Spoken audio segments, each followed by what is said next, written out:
Salut, c'est Maxime de Dailyshoes Insights. Dans cette vidéo, je vous montre comment appliquer des commits d'un projet vers un autre. On avait vu dans une vidéo précédente comment appliquer des commits d'une branche vers une autre au sein d'un même projet grâce au cherry picking. Ici, il s'agit de faire la même chose, mais d'un projet vers un autre.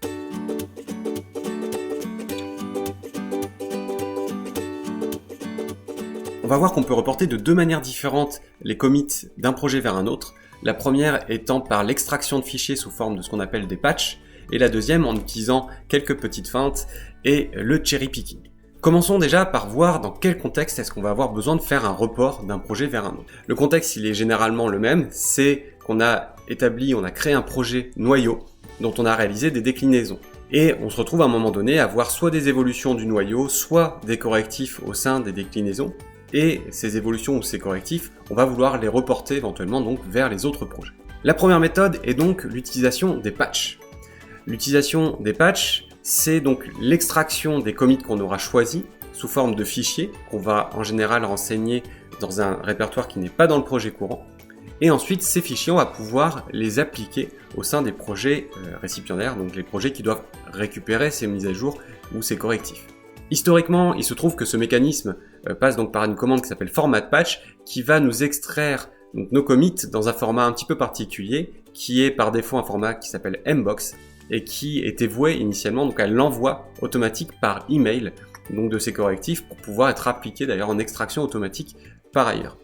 Donc nous on va pas voir ce procédé puisque c'est un workflow qu'on n'utilise pas aujourd'hui ou qu'on utilise très peu. On va plutôt voir simplement l'application d'une machine sur elle-même, donc sans passer par les emails, et donc l'extraction des fichiers, l'application de ces fichiers directement par une autre commande, donc qui se trouve être la commande gitam, ou éventuellement une déclinaison qui est la commande gitapply. La différence entre ces deux commandes d'application se situe dans la manière dont les commits vont être appliqués. C'est-à-dire qu'avec la commande gitapply, on va appliquer le contenu du commit, mais le commit ne sera pas réalisé. On ne va pas réutiliser ce qu'on appelle les métadonnées, à savoir qui avait fait le commit, quelle était la date, le message, etc. Donc on va simplement mettre les modifications dans notre espace de travail et il nous restera donc à faire à la main l'ajout au stage et la validation via le commit. La seconde méthode, c'est avec la commande gitam qui va donc cette fois-ci appliquer le commit dans son ensemble, ou en tout cas tenter de l'appliquer dans son ensemble, donc en mettant les modifications d'une part au sein du projet et en faisant l'enrobage automatique avec donc les métadonnées, reprenant ainsi le message initial.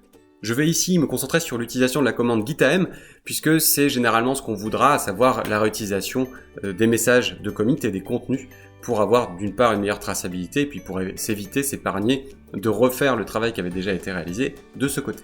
Mais avant d'attaquer l'application, il faut peut-être qu'on commence par extraire les commits qui nous intéressent. Pour faire la démonstration, je vais prendre deux projets. Un projet noyau, appelé ici core, et un projet P1 qui se trouve être une copie du noyau et qui a depuis son cycle de vie propre. Dans le projet noyau, on a des évolutions qui ont été menées sur une branche V2. Et parmi toutes ces évolutions, on a une évolution qui intéresse le projet P1 qui est l'ajout du copyright. Donc on a deux commits qui sont renseignés et qu'on va vouloir donc extraire pour pouvoir les appliquer par ailleurs. Pour les extraire, on va utiliser la commande format patch. Donc cette commande format patch, on va lui donner une première option qui est l'option "-k". Cette option "-k" va servir à préserver le message de commit tel qu'il est. Ou dit autrement, si je ne mets pas cette option "-k", les messages de commit vont être préfixés au moment de leur application par le mot patch entre crochets. La deuxième option, c'est l'option "-o" ou "-output", qui va me permettre de désigner le répertoire dans lequel je souhaite extraire les fichiers de patch. Pour ma part, j'ai pris l'habitude d'extraire ces patchs en dehors du répertoire projet, et donc je vais mettre ça dans un répertoire patches qui va être du coup au-dessus du projet actuel, et ce répertoire, s'il n'existe pas, il sera créé automatiquement à la volée. Une fois qu'on a ça, on va pouvoir renseigner les commits qu'on souhaite extraire. La syntaxe, elle est un petit peu particulière, puisque on va désigner le commit d'après l'intervalle qu'on souhaite extraire, donc le commit exclu, et on va lui dire quel est le nombre de commits qu'on souhaite récupérer. Donc le dernier commit qui suit finalement l'intervalle à extraire, c'est celui qui concerne la fusion des correctifs sur le copyright, donc le 6F723CD ici. Donc je vais renseigner cet identifiant-là, ou toute autre syntaxe de révision qui permettrait de désigner ce commit-là. Et derrière, je vais lui dire le nombre de commits que je souhaite extraire, donc je vais lui passer un -2. Après validation, on se retrouve avec 2 fichiers dans le répertoire des patchs. Ces fichiers sont préfixés par un indice numérique permettant de préserver l'ordre d'application. Donc vraiment dans l'ordre chronologique ici, donc on voit que le 001 correspond donc au plus ancien et 0002 au plus récent. Et on retrouve un nom qui est à peu près compréhensible puisqu'il est composé finalement de la première ligne du message de commit. Si on est un peu curieux et qu'on regarde le contenu d'un de ces fichiers, on va s'apercevoir donc que ça correspond à un diff, donc à la commande git diff pour ce qui est des modifications. On a ici un indice qui nous renseigne sur la version de Git utilisée au moment de l'extraction, et on a donc cette en-tête qui correspond donc au format mbox dont je parlais précédemment. Bon, en soi, on n'a pas besoin de regarder ou d'utiliser ou de venir manipuler le contenu, c'est Git qui s'en débrouille. Après, donc, on a juste à appliquer ces fichiers sur l'autre projet. Maintenant que nos patchs sont extraits, on va pouvoir aller dans le répertoire du projet P1 et on va reporter du coup ces modifications. Ce que je vous recommande de faire, c'est systématiquement de créer une branche de report. Donc ici, moi j'ai tendance à appeler ça backport et donc éventuellement donc le nom de ce que je suis en train de reporter. Et sur cette branche, donc on va venir appliquer les patchs les uns après les autres. Et pour ça, donc on a les 2 méthodes dont on a parlé précédemment. La première étant donc git apply. Donc si je prends juste en exemple ici git apply, donc je vais pouvoir lui dire tu vas chercher dans le répertoire patches, donc par exemple 001, et je vais demander de l'appliquer. Une fois qu'il l'a appliqué, donc on voit qu'il a ajouté donc, les modifications au sein de l'espace de travail. Donc si vraiment je veux aller au bout de la démarche, il faut que j'ajoute au stage et que je commit en mettant mon propre message de commit. En l'occurrence, c'est pas ce qu'on veut faire. Nous, on a dit qu'on voulait donc appliquer avec la commande gitam pour pouvoir réutiliser l'ensemble des métadonnées et l'ensemble des informations donc, qui étaient associées au commit, donc à savoir principalement le message ici. Donc pour ça, on va déjà commencer par défaire les modifications qui ont été intégrées par git apply. Donc je reviens à mon état initial. J'appelle donc la commande gitam et cette commande gitam, donc on va lui passer le chemin vers le répertoire et normalement cette commande va prendre un ou plusieurs fichiers. Donc si je lui passe juste le chemin de répertoire, elle ne va rien faire. Il faut que je lui passe donc ici étoile pour lui dire tu prends l'intégralité des fichiers et comme il y a ces préfixes numériques, la commande va les prendre dans le bon ordre. On remarque ici qu'il y a un conflit qui est apparu et ce conflit donc il est appliqué malgré tout dans le répertoire de travail, donc dans la copie de travail.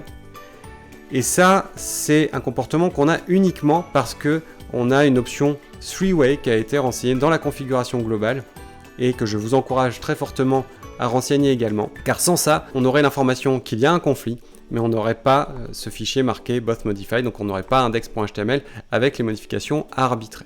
Revenons un petit peu sur ce qui a été marqué donc, au moment de l'application des commits. Donc on voit que le premier commit add copyright detail to footer c'est bien appliqué sans problème. Par contre le second, donc extend copyright with start here, lui a eu un problème. Donc on a vu l'information ici qui dit qu'il y a un conflit. On a également une sorte de réplication de cette information avec l'information du patch failed.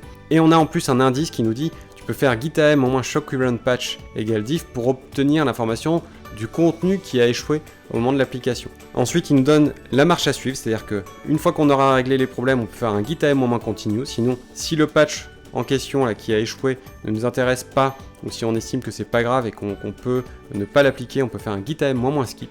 Et si on veut tout annuler au niveau de l'application des patchs, on va pouvoir faire un gitam moins abort. Lorsque j'ai fait mon git status derrière pour analyser, on a obtenu à nouveau la retranscription de ces informations de manière peut-être un peu plus structurée visuellement. Et on a donc cette information du fichier qui est en conflit. Et donc ce fichier, je vais l'arbitrer moi manuellement. Donc on va prendre ça, voilà. On va faire un mix des deux. J'enregistre, je quitte. Et du coup, je pense à ajouter ce fichier au stage. Et derrière, je vais refaire un git status pour vous montrer que git status me donne une information donc, qui a évolué et qui me dit, grosso modo, je peux faire un gitam au moins continue. Donc je fais gitam moins continue. Et derrière, l'application de mes patchs s'est réalisée. Si je regarde à nouveau le log des branches sur le projet P1, on va obtenir l'information donc du backport copyright qui contient donc nos deux commits reportés. Voyons à présent la deuxième méthode pour appliquer donc les commits d'un projet à un autre, mais cette fois-ci en utilisant le cherry picking. Donc si vous avez regardé la vidéo sur le cherry picking, dont vous retrouverez le lien en description ou sur notre site, vous verrez donc que le cherry picking ne permet d'appliquer des commits que d'un projet sur lui-même. Donc en d'autres termes, il faut qu'il y ait une branche qui contienne les commits sur le projet, donc dans le dépôt local, pour pouvoir utiliser les références des commits qu'on souhaite appliquer sur une autre branche. Donc là, la méthode va être de feinter un petit peu le système, puisqu'on va dire à Git d'importer une partie de l'historique, donc du projet qui contient les correctifs ou les évolutions, et ensuite on va lui dire d'appliquer via le cherry picking. On va repartir du même contexte projet que précédemment, avec ce projet P1 qui n'a pas encore donc récupéré les modifications qu'on attendait depuis le projet noyau. Donc la première étape, ça va être de définir au sein du projet P1 un lien donc vers le projet core, vers le projet noyau, pour pouvoir récupérer localement une partie de son historique qu'on ne va pas appliquer tel quel dans notre historique à nous propre au projet P1, mais qui va nous permettre en tout cas localement de faire le cherry picking des commits qui nous intéressent. Pour ça, on va utiliser la commande git remote add. Je vais lui donner un nom local, donc je vais l'appeler core, et ensuite on va lui donner une URL. Donc moi je vais tricher un petit peu, je vais utiliser le chemin vers le répertoire. Cette opération n'a fait qu'ajouter finalement à la liste de mes remotes locaux la référence vers le projet noyau. Maintenant la deuxième étape, ça va être de récupérer localement l'historique de la branche qui nous intéresse, à savoir la branche V2. Et pour ça on va faire un git fetch depuis donc le projet core dont on a la référence ici, et on va lui dire la branche à récupérer. Donc git fetch core V2. Et une fois que j'ai ça, j'ai récupéré les références issues de cette branche, et ça me permet, grâce à la commande git log avec une option -all, de visualiser finalement localement sur mon projet P1 les références issues du projet core donc et la branche V2. Donc on retrouve nos deux commits sur le copyright, et donc je peux mettre en place la même procédure que précédemment, à savoir je vais pouvoir faire un git switch -create d'une branche qu'on appellera backport copyright, et derrière je vais pouvoir faire le cherry picking comme dans la vidéo justement parlant du cherry pick, en prenant donc les références dans l'ordre chronologique tant qu'à faire. Et ensuite, on va obtenir le même déroulé finalement à peu de choses près que pour le git AM, avec un conflit sur l'application du deuxième, etc., etc. Je ne vais pas faire tout le déroulé ici, puisqu'il y a déjà une vidéo qui parle dans le détail du cherry picking, mais je pense que vous avez saisi l'idée. C'est tout pour cet épisode, j'espère que ça vous a plu. Comme d'habitude, si vous avez aimé, un petit pouce, n'hésitez pas à laisser un commentaire, ça nous aide aussi, ça nous permet aussi de savoir si vous avez aimé ou s'il y a des choses que vous pensez perfectibles, et puis à en parler autour de vous. Je vous dis à très bientôt pour un prochain épisode. Si tu veux aller plus loin, on donne de super formations. Et si tu aimes ce qu'on fait, pense à liker et n'oublie pas de t'abonner.